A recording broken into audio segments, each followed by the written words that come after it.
Hello everyone, thanks so much for joining me here. My name's Eva. Welcome to this healing video. Today we are going to focus on, I'm sure everyone has experienced this. So the ego wants to protect its existence essentially, and it wants to hide from you that you made it so that you don't unmake it. So you believe that it's a structure outside of yourself that you have no control over having made. If this were true, healing would be impossible. But it's not true. We have made the ego, and as I see it, the ego manifests outward into like timeline construction and shared narrative, experiential reality, the lives we find ourselves in. So the world based in fear, samsara, however you the false matrix, whatever you call that, just earth. When we get to certain stages, and really this is happening all the time, this is like a attack against self. And so we really want to uncover this like core fear, which is kind of this idea of like original sin, that we've done something so incredibly wrong that we are just like inherently wrong. So we are unworthy of being home in ourself, cast out of the garden, right? And just like irredeemable. This is a lie. This is the deception of the world. And the revelation, as I see it, is the reconnection of the truth of our being, which is eternal. So the work of healing is to put yourself in that place where you are eternal, which will show you who you are, and you must then choose to accept yourself as you are. So there's all kinds of belief that we have given different names. Part of this work is understanding that you've given everything the meaning that it has for you. Once you believe in something, it is real for you, and then it begins to project outward. So this time, especially now as things are, I don't even really want to say that. This is the work of every lifetime that's ever been lived in a world of fear. Is this time, do I believe this is a turning point of the sort of deception being ripped off? I do believe that. But I also believe that even if it weren't, the work of enlightenment is through your own personal vessel, right? It's the purification of your own vessel. So the work really is to do this from within yourself, irrelevant to the physical experience that you're having, which is so difficult. It's so difficult because we look for physical evidence. And the more you work with this energy, the more the physical evidence does come, but it might not be in ways that you're expecting it to. And we hear this all the time. So best to detach from the physical outcome, right? We rest in neutrality and compassionate witness as best that we can, right? We're not putting too much pressure on ourselves because that creates more resistance. But the work as I see it is always to get to this core unworthiness of separation from self, which is God. You most certainly don't have to call it that. It doesn't have a name, didn't name itself, doesn't perceive, doesn't have a mechanism to receive your worship. It's the is. It just is. I believe that is love, but if you don't and you just think it's like consciousness, that works just the same for you. We don't have to believe the same stories. It's not about the story, but it is about the core belief, because belief codes our DNA. And there is a leap of faith that you sort of have to make with that. If you start to investigate genetics and like waveform genetics and genetic information being carried on waves, much in the same way that sound, not all waves are sound, but everything is sort of vibrating and in a sense singing. It wouldn't be sound as we understand it, the way that it translates like electrochemically in our bodies. But this is a universe of light and sound. So what I'm getting into, and if you're along for the ride, is the divine feminine being the sound, that coming to reclaim itself and unionize with a reclaimed masculine or electricity, so we can sort of ascend into this plasmic third space, this new space. It wouldn't be the third one, it would just be like another one of the many, many infinite possibilities available. But they are shared in sort of bands. So all of that to say, it gets increasingly, I will be totally honest, it gets increasingly difficult to name these videos specific things. Like, this is for, these are codes for X. Because just like the way that our genetic, I've been actually thinking about this a lot lately from some stuff that has come up in my family. Hybridization in genetics, right? It's not like there's a one-to-one code for each individual experience. It's all mixed. It's all the way that it combines alleles and all of this. Yes, phonemic expressions, which also correlate to sound. So this is so much more complicated than just like, these are very specific codes for this very specific thing. It doesn't work like that. It's all commingled. It's all attached on interdimensional time-space levels in different lifetimes, right? The reason we can access our past lifetimes is because they are written in the code of the now, which is when everything is happening. So I don't want to just put a name on something for it to get like views or whatever, because really it's up to you and what you individually are working on at this time, what is coming up for you. The way, in my perception, this has so little to do with my personality self as like Eva as a person, except for the dedication that I put into it, because it's what I like and my interest, and what I want to dedicate my life and my time to, just because I think it's the most interesting thing. It's what makes me feel alive, truly. But I'm not special in the sense that I can do something that you can't do, and I don't want to leave the impression that I am healing you as a personality. I'm not doing that. This is a co-creational space in the realm in which we are one and we recognize each other as one. So this is like, what's coming up is the teach a man to fish thing, right? Like, if I just gave you the fish, we all know this story, but like, it's sort of similar in the sense that you need to take personal responsibility for your seeing. Everything you're experiencing is what you've asked for. The work is investigating yourself enough, and not going overboard on the story, but investigating yourself enough to discover what you want and understanding it's not always what you think you want, and what is this underlying engine that's just kind of running this physical experience that we all believe is something that's outwardly projected upon us instead of the opposite. The work of this time, as I see it, is consciousness revolution, which is just understanding that you are one with the consciousness and you have the ultimate player one role in what you're experiencing. So when we use these codes, like, you are always actively participating in them, and they are truly multidimensional, and this kind of master key that I believe comes from the source itself, which knows you completely because it is knowledge itself, and you are of this. You could not be of this source. It knows you completely. So when we meet in this space, which is not real space, right? But space it's the only real, but it isn't space in the way that we think of it, but it is awareness, it is being. We meet there, you collect what you need, but you need to work it through your own consciousness. All of these, we see a lot, and I don't want to knock anything or say that anything's inappropriate, because I've certainly used tools on my spiritual journey that I wouldn't use anymore, or I don't find helpful anymore, but it doesn't mean it didn't help me then, right? So it's not like some things are more worthy than others to be participating with. Everything around us is for our benefit, for our remembering of ourself.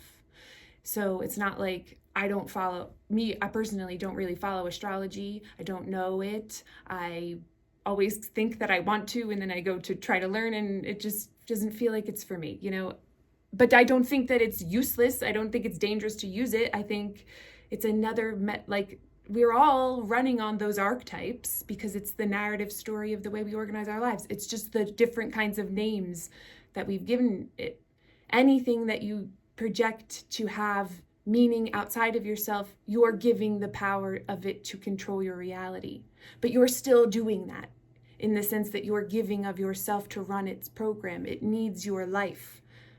You have to participate with it. So this is the work for us to understand how we are making things with our consciousness, because we are always and every moment. It's not like you learn how to do this. Sometimes when you hear people talk about manifesting, it's like learn how to manifest. You don't have to learn. You're always doing it. It's about recognizing patterns in your life to understand what the beliefs you hold are running out of you, and it's running this sort of narrative experience. So the codes, as I see it, help you do that. They clear and they reconstruct, but you have to let them, and you have to want it, and you have to do the work in all of your choices that you're making. And this isn't necessarily about actions as we think of them in the physical world, but it's about the choice that you make about the way you see yourself and the thoughts that you, it's all thoughts create form at some level, whether or not you believe you're perceiving it. They do, always. That's just that's the way that it filters through into the physical. So identifying, taking the pause, right? I don't know if you guys have noticed this. I'm recording this on November 7th. I'm on my phone, so I can't, and I don't have anything else around me to look, but I think it's Thursday, November 7th or 8th. I think it's the 7th.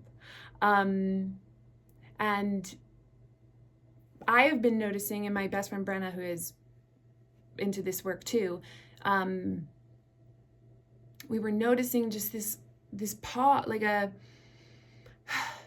to me, it feels like, and this might sound crazy based on what's happening in the United States where I live, but this really deeply peaceful opportunity to reflect. That's such a powerful moment we don't give ourselves, right? I don't want to talk about hustle culture. We all live in capitalism here. We don't need to talk about that, but we know that we're often not allowed, we don't believe we deserve it, to rest and consider our actions, or our thoughts, our beliefs, what we believe we are. This, I believe, is what we are being called into at this time. It's not necessarily about gaining new abilities or anything like that. They come naturally when you focus on identifying your beliefs and what you are. Once you really start to believe that you are unlimited consciousness, the possibilities become much wider. And then, to focus on those end goals, I personally have not found peace there. So when you focus on peace, and this does become difficult. And I started to say this at the beginning of the video, and this turned into something I didn't really expect it to be, but I'm just going to continue to go with it, is that when you feel a lot of resistance, like sometimes I feel like I don't want to, like I feel just tired or groggy, and I don't want to like sit down and clear or sit down and meditate and like go in deep, and just taking a pause. And I'm not saying you have to do that every day. This is the work that I do. But if you feel resistant to looking within you, or just being quiet, because that is looking within you, just being peaceful, quiet, and just letting your thoughts pass. If your thoughts are really clinging on, that has been a sign for me that there is a new, I don't want to say new to your experience in this lifetime probably, but another expansional layer, another dimension of self that's coming, that you've cleared enough already to feel and see and sense coming to be in your experience, but that there's this layer of fear that is consciousness, because it's you, right? So we perceive that as attack from outside of ourselves, or coming up with a lot of resistance, things not working out, or feeling sick in a sort of virus that has come to invade us from without. But I promise you, once you start to shift your perspective too. That is a part of myself that's trying to keep me from seeing myself. Why am I afraid of myself? Why am I afraid of God? What is the foundational belief? What is the foundational story that I'm still running that leads me there? Because that's sort of the base that I have found of everything. It relieves us of blame. It helps us learn forgiveness of others, because while we don't know ourselves, we attack ourselves, and so many of us have hatred for ourselves. It's hard for us to forgive ourselves, but when we bring it close to home, in the sense that we start to try to see other people as the extensions of ourself, when we see this ego structure as part of the self that we made, we see it the same in everyone else, and that there is this underlying sacredness to all life that we share, and it just naturally becomes easier to not condemn, because then you understand that everything you do, you're doing to yourself. So when you really start to practice that as a practice, right? Like just as a process of going through and considering your own perception, it just does naturally happen. And we must, as I see it, forgive to be free. We have to forgive ourselves for this process that we've made that projects fear outward and causes this sort of incredibly distracting helmet that we wear, which is just like a VR of hell. You can just take it off. You can just take it off, and we think that we're not allowed. But there's nothing outside of the self that is saying that you can't. And there's nothing outside of yourself that is going to punish you for having worn it. That's super hard for us to believe. We hide from the light because we think the light will punish us. But the light doesn't see anything. It doesn't see. It doesn't have perception. It just knows itself. And you are it, and you can't not be. So when you turn your attention to it, because it's always there, it hasn't gone anywhere, you aren't looking.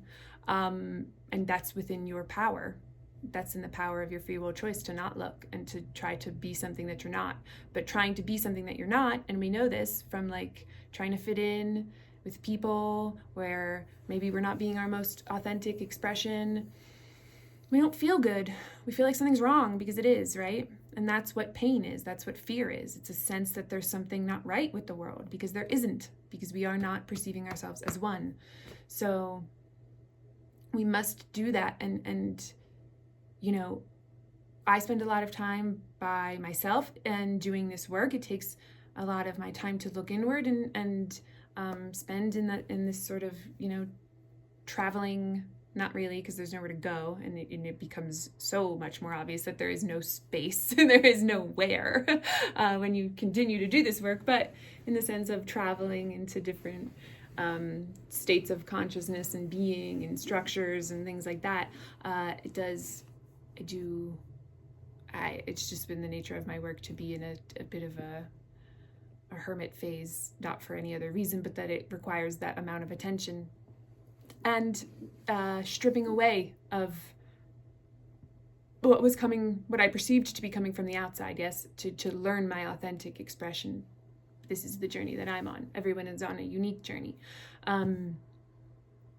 But just to give yourself the time, even if it's 5 minutes in the morning, 5 minutes before you go to sleep, to just be quiet, to let that voice speak to you and what you may be called to do now, because it might be very different than what you thought as the world changes. I know a lot of people started to feel this way in 2020 with COVID and being home a lot more for a lot of people, that their priorities started to shift, right? And that's a blessing. That maybe you don't resonate with the world as much as you did. It doesn't feel as real to you. It doesn't feel as fulfilling. You know that there's something missing, yes? Bless it. Bless that. That's an incredible revelation, because this world is wrong. This world is upside down and inverted. But you have the power to revert it to your natural state of being, but you have to be open to the belief that you are that power. We all help each other. We all, like as Ram Dass said, we're all walking each other home. It's not even coming to specific healers to assist you on that process. It's every single interaction you have, even if you do spend a lot of time alone. It's every interaction you have with what you read, with what you see, with your pets, the phone conversations, with what you experience in nature, like what you write, what you do, what you think. It's everything. So if you begin to use everything as a tool for your remembering, you know, you really experience how you're interacting with that and how you're actively participating, and how it really is a co-creation between everyone. And it's really important that we understand that there's no need for a guru. You don't need a savior. You are already, you don't need to be saved. But that your illumination will come from within you. There are others who can you can go into a bright room with, they found out how to turn the light on in their room, and they can bring you into a space where it's easier for you to see for yourself that you can do that too. That's all it is. You know, and in the oneness, when we talk about healing illness and things like that, it's just moving energy. It's just being able to perceive the false is false. This is not an inherent state. It doesn't need to be there. I'm one with this field, and I impress upon it what it is through my perception. And if you're participating in that as well, and that's the perception that you want to share, well, then it will be real for you too, because you've believed it. So I believe you are healed. So when, like, for example, if we work together, I believe in the healed state. And so we impress that upon the field, and it restructures, and that's what the code is for. You can do this because you are the field. You know, it only takes time because we believe that there are certain things that are harder to heal than others. And so the time that it takes is just unraveling the belief that that's not true. So I think I'm going to wrap it up here because I usually talk forever, but I was going to do like a code meditation, but I feel like maybe this message is what wanted to come through for people. So if you are feeling drawn to working some stuff out in a session, experiencing codes, I mean, I talk to a lot of people that I work with who, or even people who just watch these videos who we don't work one-on-one, but certainly people who I've worked with who notice their own codes, start weaving codes, start reading the field, start expanding massively, and doing it then for themselves, which is really the goal of my work. Not that you would consistently come back to me for the rest of your life, but that we would work together for the time that is meant to, and that you would be free to do this for yourself and for others, and remembering that it is in every choice that we make that we share it with the field. It's really about self-empowerment. So yes, if you are interested in a healing session, you can sign up for that on my website. And have you guys seen, this is a total aside, Brian Jordan Alvarez? Now he just made that show, The English Teacher, but before on his social, I guess he still does it, but I don't have an Instagram anymore, so I don't, or TikTok, so I don't see nearly as much as I used to on social media. But Marnie T, he had this character, Marnie T, who was like a like a new age like retreat leader, and at the end of it, she was pure source energy, like she was pure source, which I love, which we all are. And it was like poking fun, but like in a really fun way, like a cute way that wasn't like hateful. And at the end of every video she would go, sign up for my class. And I always feel that way when I entreat people to sign up for healing sessions. It's like, sign up on my website, check it out, book your session now. But it is available, and they are incredibly beautiful. It is, I mean, when I talk about the way we heal together, I don't want to underwrite the power of the codes as miracle healing, because there really is no other way to describe what it is, because healing is instantaneous, timeless, and spaceless. It is your state, because it is healed. And you have to make the jump to believe that it doesn't need to be a process like chemotherapy, right? But that it could be whoa, I could really be in a different state if I believed. And I do, and I practice a whole lot. So people have gotten like up off couches when they couldn't move before. Like, really incredible things can happen and even more incredible things can happen as more of us continue to believe, because it is a shared field. So that's what changes the, collective timeline. So if you guys are interested, be really excited to meet you. So you can send me an email. There's like a little contact page on my website. You can leave a comment. You can reach out however you feel called. And there's recorded sessions and there's other YouTube videos, and I'm getting into more like sort of ambient healing frequencies. So I've been putting those on videos too that I make with my synth. Not a big deal, but it is really fun. And if you're into this work, you might want to get yourself a little synth, because even you don't really share it, like it doesn't have to be shared, but the process of it is very healing, I find. So just a little update, and I love you guys so much, and I'm just sending so much peace and gratitude for you all for watching this video, if you have, and for being a part of this YouTube channel experience, and just for choosing to believe the best in yourself, because that really is such an empowering thing. So thank you guys, and I'll talk to you soon.